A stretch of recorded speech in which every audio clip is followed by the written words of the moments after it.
and the people in the houses may not have the work to support their lifestyle. I cannot understand why we are writing it out when there's an opportunity there. It should be included in the local plan. Now I know that's repeating, so I suppose my question is, why don't we retain the airport as part of the local plan?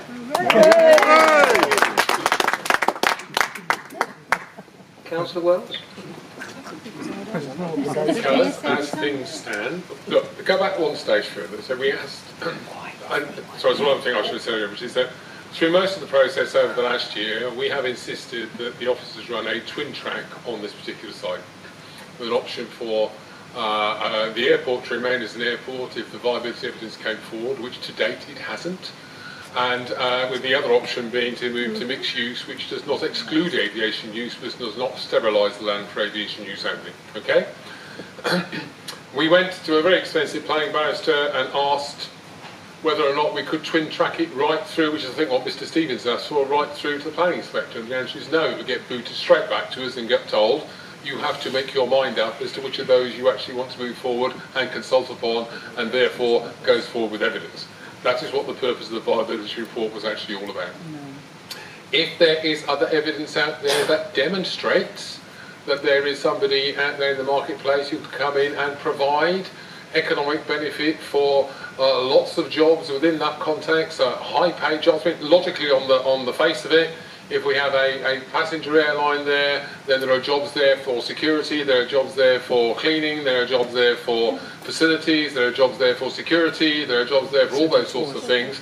But I've stressed passenger in that context because, of course, there are many fewer jobs when you talk about something that is freight only, which tends to be run rather in a more automated fashion. So there's lots of different ways to cut this, but on balance, if you do not have evidence that gives you a very good base to prove that those jobs are going to exist, then you have to look at the choice we have to make in terms of where any of this housing allocation goes. And I've already said that the estimate would be that we need another 180 acres therefore of greenfield site or something like that in order to provide those houses that otherwise might go on this partial brownfield site on what is currently the airport and may in the future be formerly the airport.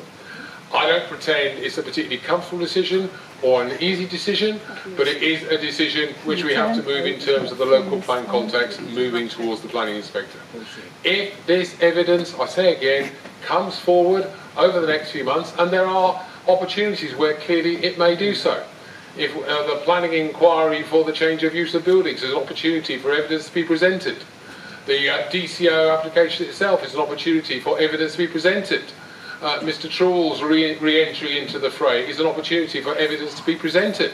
All of those things are there and we can pursue, but what we cannot do at this stage is start pushing the local plan timetable back and back and back as it was supposed to begin in 2011.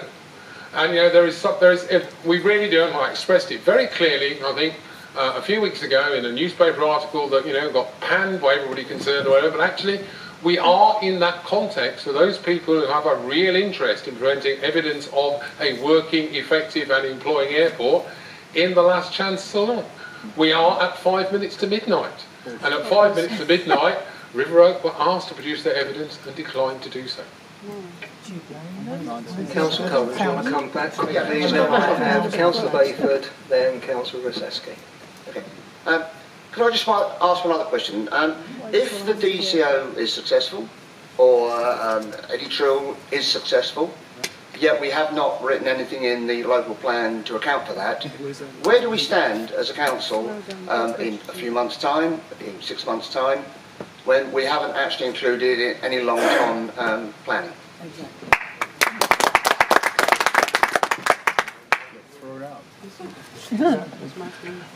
Firstly, there is a period of 7.5 months before this is likely to come to full council for approval or decision for this information to come forward. If it had come forward in the last 7.5 hours or last 7.5 days, it would be presented if we'd had time to actually look at it and assess it in order to actually make that so. I mean, the fascinating thing to me, I was aware that as a very new councillor back in something like 2003, the local plan was always described to me as something that was construction of jelly, because you could have lots of exceptions to it and you can have amendments to it or whatever, and it does have revisions built into the system as well. if it should happen that a slam dunk certainty of a real economic revival comes in 3 or 4 months after its adoption, I'm sure something could be done about it. But I have to stress, it is about evidence, and what we lack is real evidence. There are lots of assertions, there are lots of promises, there are there's lots of commentary, but evidence is what we lack, and that evidence is what we need in order to actually take to planning inspector a decision. And the same is true of Stonewall Park. Thank you. Does the officer want to add something to the leader's comments? Thank you, Chairman. The only point I was going to make is in relation to the DCO. If the DCO is approved at the end of the process, that would take precedence over other decisions. Yes, thank you.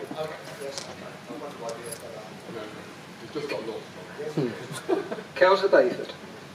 Yeah, thank you, Chairman. I suppose nothing should surprise me after 25 years on this council. But some things still do. And the fact that we sit here tonight, sort of defending ourselves for wanting to keep the airport in the local plan, against the leader who was elected on the promise of... Almost speechless. What I would like to do on a more serious note is that I would like to make a recommendation. And I would like to recommend that Overview and Scrutiny panel forward the draft local plan to Cabinet without comment due to the inadequacy of the time given to its scrutiny. Thank you.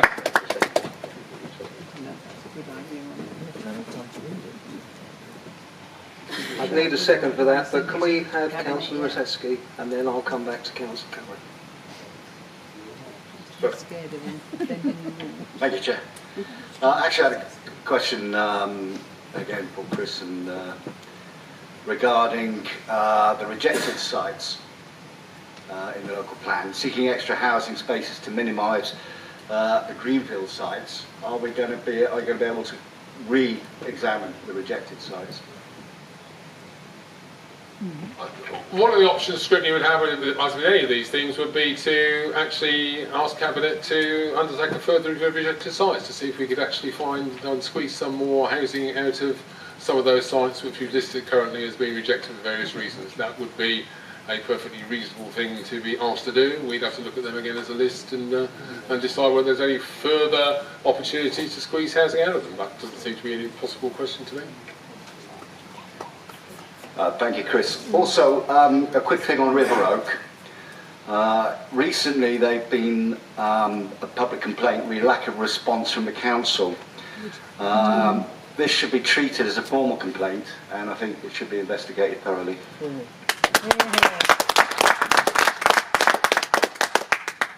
I can't say I necessarily disagree with that, but I do believe that the Chief Executive has been looking at some elements of this during the course of the day, so maybe we could ask her for a comment first. Chief Executive. Thank you. Yes, I do have a comment to make on that particular point. I did not, and I'm not aware that the Council received any approach from River Oak in June 2016, but the Council would welcome the opportunity to be consulted by River Oak as part of the DCO process, and indeed we understand that they are obliged to formally consult the Council. I would therefore encourage River Oak to contact me with their consultation plans and any supporting evidence as soon as it is available. With respect to the deferral of the Lothian Shelf appeals, the Council copied River Oak into all its correspondence with the Planning Inspectorate, and the Planning Inspectorate have kept them informed in the same fashion.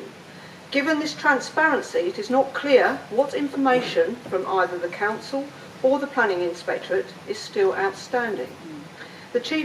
I wrote to River Oak solicitors on the 2nd of November regarding the local plan timetable and process. If this information has not been passed on, a copy of the letter is available on the Council's website.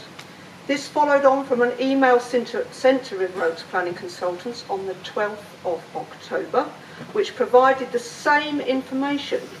In the meantime, our planning team has dealt with numerous emails and telephone calls with River Oak's consultants over the last 6 months. Whilst a reply has not been sent by the Council to an email of the 27th of October, this was because it related to matters which are still under consideration, but I understand that has now been addressed. Thank you. Thank you. Any other comment from members? Councillor Campbell. Thank you, Chair. Yes, just to confirm, hopefully, that irrespective of the proposition that Councillor Baker put forward, do you need a proposition to actually form this working party that will actually scrutinise more in depth the actual consultation process that this document will probably go through if Cabinet agree to actually release this document? If you do need a proposition, I propose that we set up a working group to actually scrutinise the consultation process and the results of the consultation process.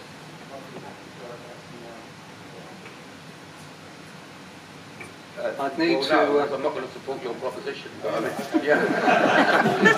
so you might want to join it, but I would like it as a standalone. I mean, if you can support that, that's fine. But Leader. Yeah, just briefly, Mr. Chairman, I think Councillor J. Jones and Councillor Ruzicki just now made suggestions for inclusion in the report back as well. But I don't know if they actually formalised them. So perhaps I should give them the opportunity to formalise those requests. Can I just take advice before we respond?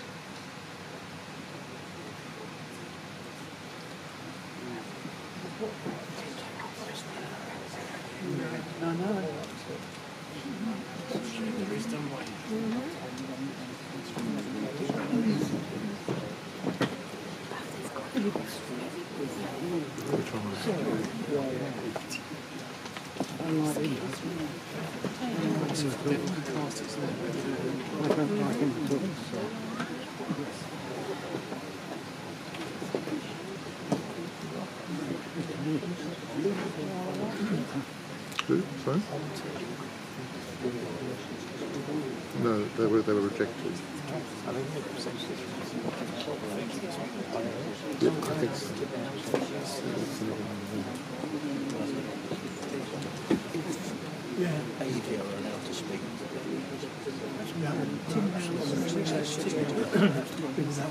But need to time it if they get allowed to speak. If they're allowed 3 minutes. Good one. Hughes.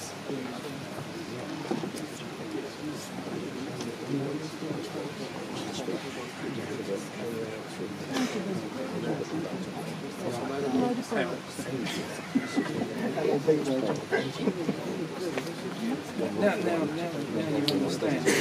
Yeah, absolutely no. Do you know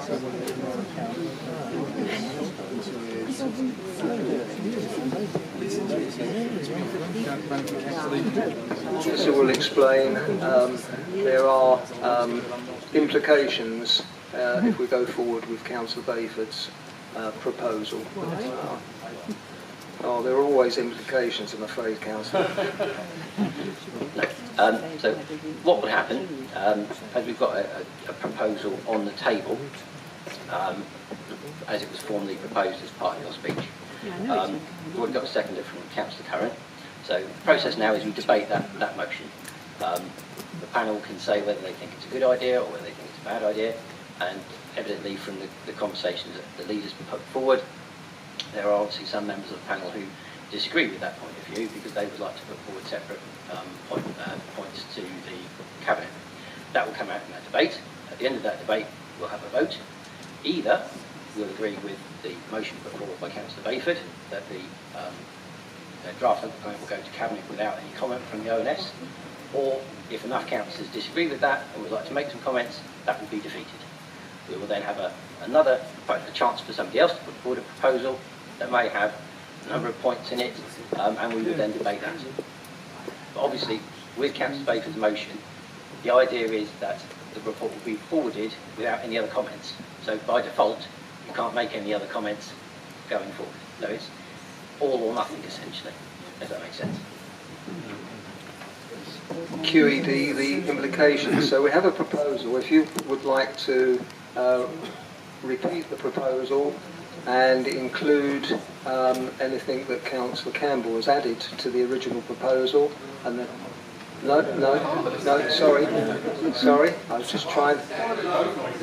Okay, well, we'll look at that later on if this falls. Councillor Bayford, if you can just repeat your proposal. Yeah, thank you, Chairman.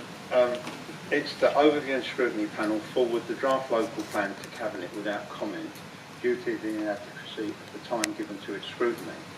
Now, as far as I'm concerned, Leader and Deputy and other Cabinet members are here this evening, so they've heard the comments that have been made by other people. What I'm really concerned about is how, if we start cherry-picking little bits and pieces to put in there, we can do it without effectively, sort of, if you like, giving a rubber stamp to the whole thing. Because I just don't think we should be doing that. This has not been scrutinised, and if we pass it through, then people can actually rely on the fact it has been scrutinised, and the leader may well at some point say, well, Overview and Scrutiny thought it was all right.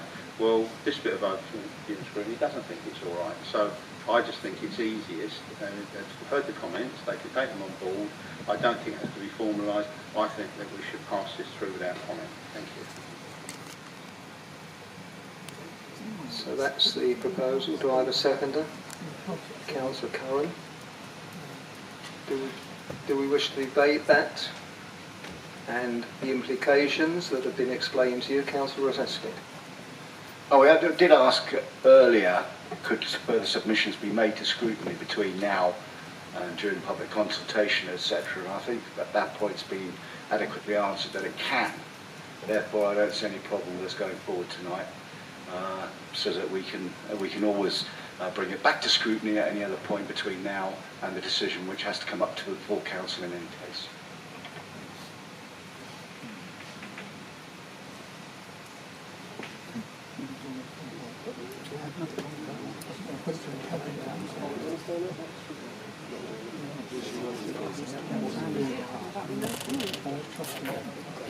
Okay, Councillor Camden. Yeah, I'm somewhat at a loss as to the reasoning behind this proposition, in the sense that tonight I've sat here and heard from various sections of the panel criticism and comments, adverse comments about the draft local plan. And yet the proposition is that we send it back to Cabinet with no comment. Now, that seems to me to be perverse in extremis. Now, you either want to point out that there are some issues in this particular document that you're not happy with, that you'd wish Cabinet to reconsider, you'd wish the planners to revisit maybe. I think Councillor J. Jones came up with a couple of suggestions that he would like to be revisited by the Cabinet. So that to send this document back to Cabinet with no comment is in essence exactly, I believe, what Councillor Bayford does not want, in the sense that it's a clean sheet. We sent it back with no adverse comments at all. Now, I mean, I'm not necessarily opposed to this draft document, however, it seems to me that other members are. So why they would want to vote for a proposition that actually says no criticism of the actual document or no comment on the document, to me, as I say, is perverse, and I should not be voting for this proposition. Councillor J. Jones. Thank you, Chair. I open my comments by saying that I have two proposals to the Cabinet. I can read it back again later if you'd like. We will do those once we've debated Councillor Bayford's proposition and voted on it. Councillor Bayford. Yeah, thank you, Chair. I don't want to do this to death, because it's, at the end of the day, there's enough members of the public here to know what I think we're getting at here. And that's really the important thing. And at the end of the day, yes, it has been made clear the importance of the ongoing consultation, and that is the time for everybody, River Oak et al., to get involved and put stuff forward. What I'm just concerned about, if you sort of pick out a few things and say, won't recommend the Cabinet look at those, it makes it look as though everything else we've looked at is okay. We haven't looked at it. I defy any member of this panel to say that they've adequately scrutinised this document. I mean, if I was a gambling man, I think one or two of them might not have hardly read it at all. That's the way these things work. So on that basis, I don't want to give, if you like, any kind of legitimacy to our scrutiny, because we haven't scrutinised it. That's my point. Now, if there's a better way of putting that, I'm sure there is a better way, but that's my clumsy way of trying to do that. If at the end of the day it falls, well, as I say, I'm sure enough members of the public here know what we're getting at and know what we're trying to do, and that's the most important thing. But don't know, we could be here all night, I don't know. Councillor Dixon.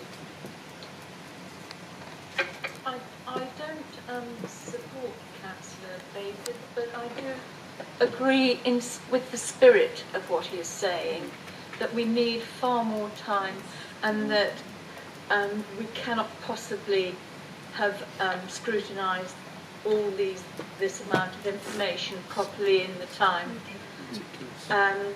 So we really do need more time. Thank you.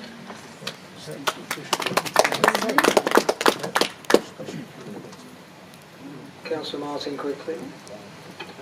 May I just support that, please? I completely get it, that if we pass it, then obviously we're making a statement that we have scrutinised and we have had sufficient time to raise any points that we feel should be raised. Now, I can't say that's true of me at all, and I sense that that's also being said by others. It's actually not honest. The fact that there is such a volume of material raises the issue which I actually brought in at the beginning. How do we find a structure, a process, a forum for actually analysing what we've been given? Because if we don't, then we might as well just be a rubber stamp. Exactly. And I won't be.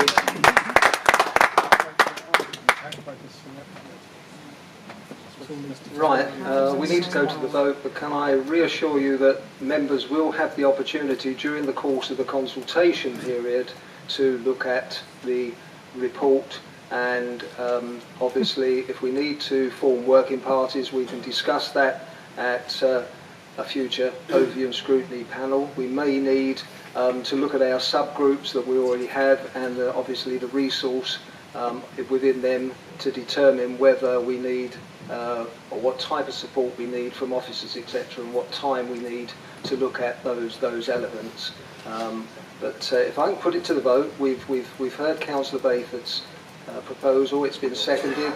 So can I have a show of hands for those members who agree that we should pass the thing through to Cabinet without comment and make it clear that it's based on the time frame that we've been allowed? So if I can have a show of hands. These are all in favour.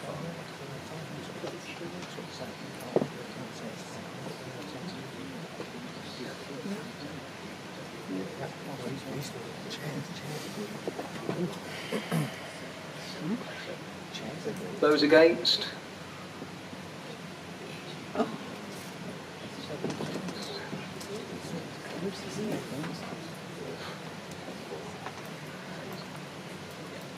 That proposal falls. Do we have an alternative proposal from panel members, or do we go with the recommendation within your pack? And that recommendation is that the Overview and Scrutiny Panel recommends the Cabinet that the proposed revisions to the draft local plan and the accompanying sustainability appraisal, strategic environmental assessment, habitat regulations assessment reports be agreed for consultation purposes for a period of 6 weeks, and that the Overview and Scrutiny Panel recommend to Cabinet that the appropriate amendments to the local development scheme be agreed. No. Councillor J. Jones. Thank you, Chair. I would still like the proposal that I put forward earlier to go on record, please. Can you read out your proposal, and then we'll see if we can get a seconder? Yes, proposal to Cabinet includes specific recommendations in the consultation that underline the inclusion of potential aviation use as part of a mixed use scenario, and also should explicitly explain that the evidence produced during the coming phases of consultation can still be considered between now and the examination in public, which I heard the leader say, confirm that tonight. Thank you. Do we have a seconder for that? Councillor Coleman Cook. Want to debate that, or have we debated the situation long enough? Ready for a show of hands? All those in favour of Councillor J. Jones's proposal?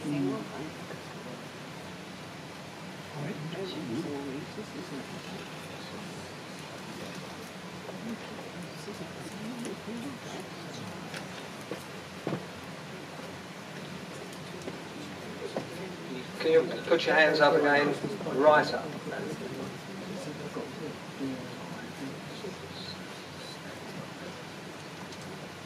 Those against?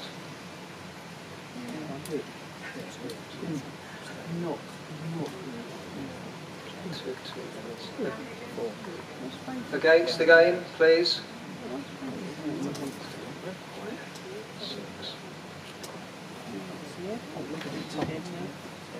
Abstentions?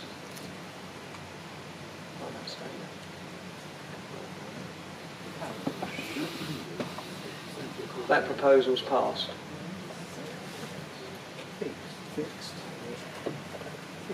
Are there any other proposals? Councillor Brzezinski. Just what I was mentioning earlier, Chair, that again I want to emphasise River Oak's recent public complaint. The lack of response. I know we've had a response from the CEO tonight, but I'd like it still to be treated as a formal complaint and investigated accordingly.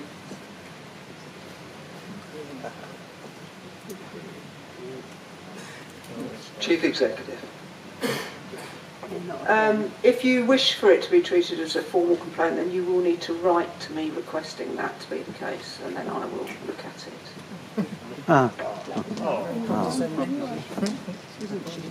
Okay.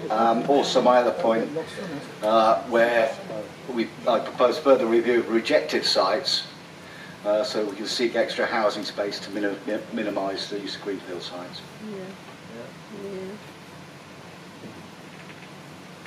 If that's the proposal, do we have a seconder for that?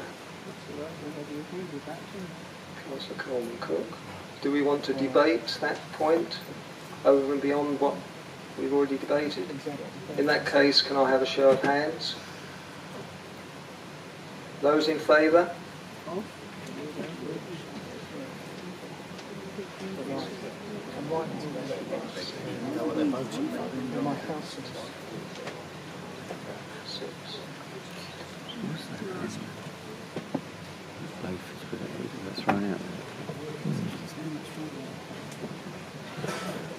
Those against?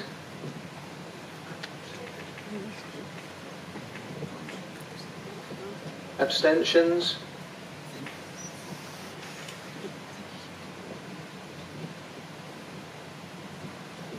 That's carried. Okay. Any other points on agenda item that we've been discussing? Agenda item 3.